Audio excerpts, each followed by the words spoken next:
There are very, very complex and serious issues that are associated with this case.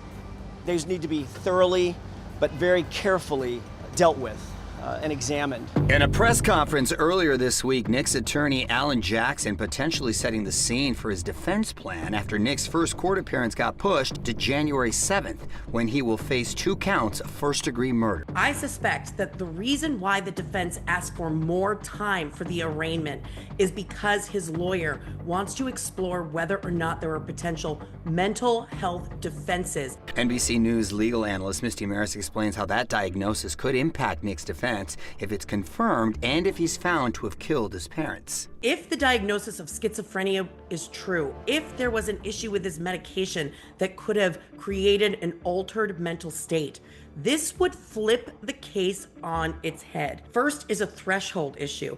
Is he legally competent to move forward in these legal proceedings? It could also be looking back to the time the crime was committed. What was Nick's mental state? That could be the basis for a potential insanity plea.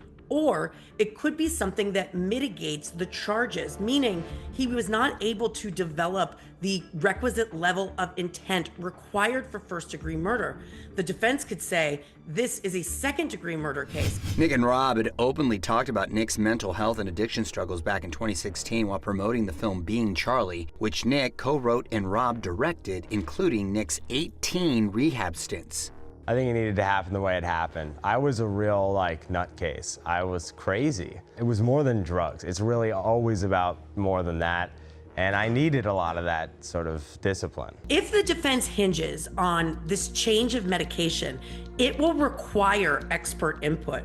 We would likely hear from medical professionals who treated Nick, in addition to an expert who would review all of the records.